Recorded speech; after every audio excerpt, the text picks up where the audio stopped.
Hello and welcome everyone. So let's discuss second problem, that is draw the triangle to under alternative queries. So ये problem पिछली problem की तरीके है, but यहाँ पे जो हमें पैटर्न चाहिए उनमें डिफरेंस है। फॉर एग्जांपल यहाँ पे जो P5 के लिए सैंपल पैटर्न दिया है वो स्टार्ट हो रहा है 1 स्टार से, देन ग्रेजुअली 1 1 स्टार से इंक्रीमेंट होके यहाँ पे 5 स्टार मिल रहा है। जबकि जो पहली प्रॉब्लम थी उसमें से पैटर्न P5 का स्टार्ट हो रहा था 5 स्टार से, देन ग्रेजुअली 1 1 स्टार कम होके हमें एंड में 1 स्टार मिल रहा था। सो अगर आपने मेरी पहली प्रॉब्लम देख रखी है तो आप लोगों को इसके करने के लिए आइडिया ऑलरेडी लग गया होगा। सो मैं चाहता हूँ आप इस वीडियो को पॉज करो और जो भी आपकी क्वेरी है वो कमेंट सेक्शन में पोस्ट करो। एंड जिसने पहली प्रॉब्लम मिस कर दी है मैं उनके लिए लिंक आई बटन पे दे रहा हूँ, please do check out. Now let's solve this problem so that अगर कोई भी डाउट है तो इसके बाद डाउट क्लियर हो जाएगा। So let's start. So let us read the problem. It is saying कि PR represents a pattern drawn by Julia in R rows. The following pattern represent P5 and P5 के लिए ये pattern दिया हुआ है जो कि स्टार्ट हो रहा है 1 स्टार से, देन ग्रेजुअली हर रो के लिए एक एक स्टार इंक्रीमेंट होके लास्ट में हमें 5 स्टार मिल रहा है P5 के केस में। अब हमारी रिक्वायरमेंट है कि write a query to print the pattern for P20, meaning कि हमारा जो पैटर्न स्टार्ट होगा वो 1 स्टार से स्टार्ट होगा, देन ग्रेजुअली एक एक इंक्रीमेंट होके हमें लास्ट में 20 स्टार प्रिंट आउट करने हैं। अब इसको सॉल्व करने के लिए हमारी अप्रोच क्या रहने वाली है? सो आंसर इज रिकर्सिव सीटी। बट अगर आप लोगों को रिकर्सिव सीटी के बारे में नहीं पता है तो ऑलरेडी मैंने रिकर्सिव सीटी पे एक वीडियो बना रखा है जहाँ पे मैंने एक्सप्लेन किया है कि रिकर्सिव सीटी क्या है, रिकर्सिव सीटी का सिंटैक्स क्या है, एंड जो रिकर्सिव सीटी का सिंटैक्स है वो रेगुलर सीटी के सिंटैक्स से कैसे डिफरेंट है।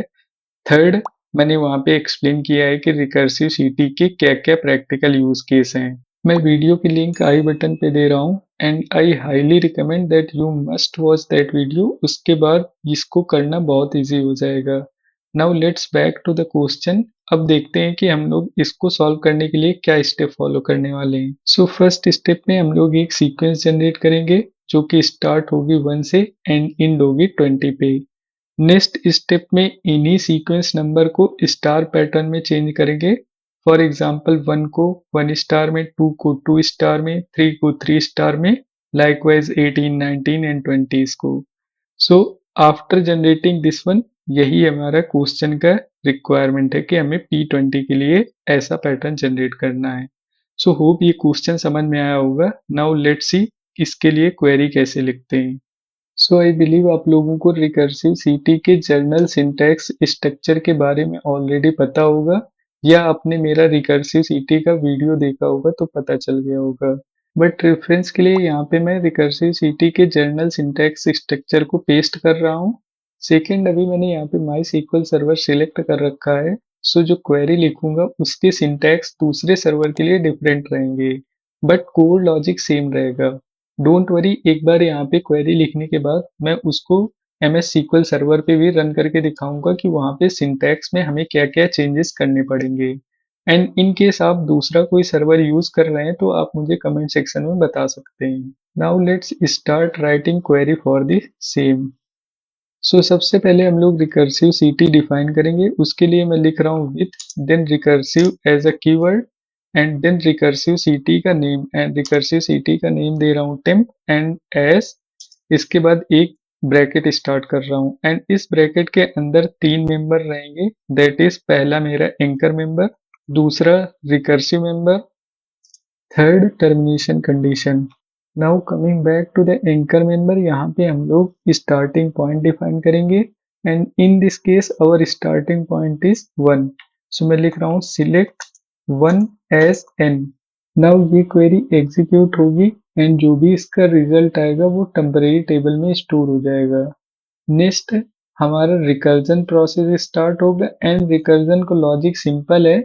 जो भी लास्ट इटरेटेड वैल्यू आई है उसको 1 से इंक्रीमेंट करना है। तो इसको कैसे लिखेंगे उसके लिए मैं लिख रहा हूँ select, then last iterated value I am assuming n, तो उसको 1 से इंक्रीमेंट कर रहा हूँ एंड इसको मैं कहाँ से ले रहा हूँ ये input? From temporary table. So मैं लिख दिया टेम्परेरी टेबल।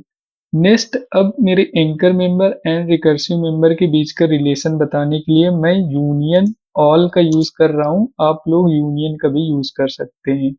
अब ये दोनों एंकर एंड रिकर्सिव मेंबर जो है वो एक इनफाइनाइट लूप बनाएंगे। सो इनको प्रिवेंट करने के लिए मुझे टर्मिनेशन कंडीशन लिखना पड़ेगा, जो कि मैं वेयर क्लॉज के अंदर लिखूंगा। उसके लिए मैं लिख रहा हूँ where n is less than 20, meaning कि तभी तक इटरेट करो जब तक कि n की वैल्यू 20 से लेस देन रहती है। ये तो मेरी हो गई रिकर्सिव सीटी। नेक्स्ट मुझे मेन क्वेरी लिखना पड़ेगा, चूंकि अभी मैं सीक्वेंस जनरेट करना चाह रहा हूँ। इसके लिए मैं लिख रहा हूँ select then star from temp table. अब अगर मैं इसको रन करूंगा तो मुझे सीक्वेंस जनरेट होके मिलेगा। Let's run and see the result. So आप लोग देख सकते हैं यहाँ पे एक सीक्वेंस जनरेट होके मिली है, जो कि स्टार्ट हो रही 1 से एंड एंड हो रही है 20 पे। एंड रिजल्ट ऑब्वियसली रॉन्ग होगा बिकॉज क्वेश्चन हमसे एक्सपेक्ट कर रहा है एक पैटर्न के लिए। सो पैटर्न जनरेट करना बहुत सिंपल है। यहाँ पे हमें मेन क्वेरी में रिपीट फंक्शन यूज करना पड़ेगा। एंड रिपीट फंक्शन दो आर्गुमेंट लेता है। पहला जो स्ट्रिंग रिपीट करानी है, सो इन दिस केस हमें स्टार रिपीट कराना है, सो मैं स्टार पास करूंगा एंड यहाँ पे एक स्पेस देना, अदरवाइज रॉन्ग आंसर बताएगा। देन सेकेंड आर्गुमेंट हमें फ्रीक्वेंसी पास करना पड़ेगा या वैल्यू ऑफ n। सो अब अगर मैं इस क्वेरी को रन करूं तो मुझे डिजायर पैटर्न मिल जाएगा। सो आप लोग देख सकते हैं मुझे डिजायर पैटर्न मिल गया है, जो कि स्टार्ट हो रहा है 1 से एंड एंड हुआ 20 स्टार पे।